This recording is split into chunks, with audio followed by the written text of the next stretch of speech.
আজি বনাবলৈ লৈছোঁ মাটিমাহৰ দাইল আৰু মাটিমাহৰ দাইল বহুত ধৰণে বনাই খায় আমিতো চিকেনৰ লগতো বনাই খাওঁ কেতিয়াবা আৰু এই মাটিমাহৰ দাইল বহুতে খাৰো খায় বা বহুতে এনে নৰমালি অইল দিও বনাই খায় তো যিয়ে নহওক মাটিমাহৰ দাইল কিন্তু খাবলৈ খুবেই জুতি লগা হয় সকলোৱে জানে তো আজি মই বনাবলৈ লৈছোঁ মাটিমাহৰ দাইল পৰ্কেৰে প্ৰথমে মই মাটিমাহৰ দাইলখিনি বইল কৰি লৈছোঁ তেনেকৈ কুকাৰত যেহেতু দাইলখিনি বইল হ'বলৈ টাইম লাগে আৰু বইল কৰি হোৱাৰ পিছতে ইয়াতে অকমান কলৰ খাৰ দি দিছোঁ আসলতে খাৰ বনাম আজি মাটিমাহৰ খাৰ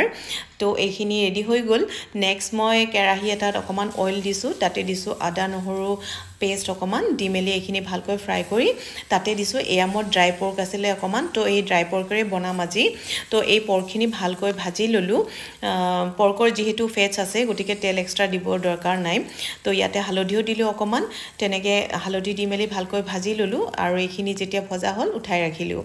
নেক্সট মই এইফালে দাইলখিনিও ভালকৈ উতলিছে তো এই দাইলখিনি যিখিনি খাৰ দি ৰাখিছিলোঁ সেই দাইলখিনি মই এয়া পৰ্কৰ ওপৰত দি দিলোঁ তো তেনেকৈ অলপ সময় ভালকৈ উতলাই মেলি বনাব লাগিব অলৰেডি দাইলখিনি সিজিয়ে গৈছে আৰু খাৰ দিয়া যেহেতু কুকাৰতো দিছোঁ আৰু লগতে খাৰ দিলেতো এনেও সোনকালে সিজি যায় তো এইখিনি হৈছেই প্ৰায় এয়া অকমান গোটাকৈ বনাইছোঁ আৰু এনেকৈ আমি খাওঁ মাজে মাজে ভাল লাগে আৰু যিসকলে পৰ্ক নাখায় তেওঁলোকে চিকেনেৰো বনাই খাব পাৰে মাছেৰেতো খায়েই বহুতে আৰু এনে সিম্পল ভাৱেও খায় বহুতে আৰু যিয়ে নহওক এয়া মোৰ হৈ গ'ল তৰকাৰীখন ৰেডি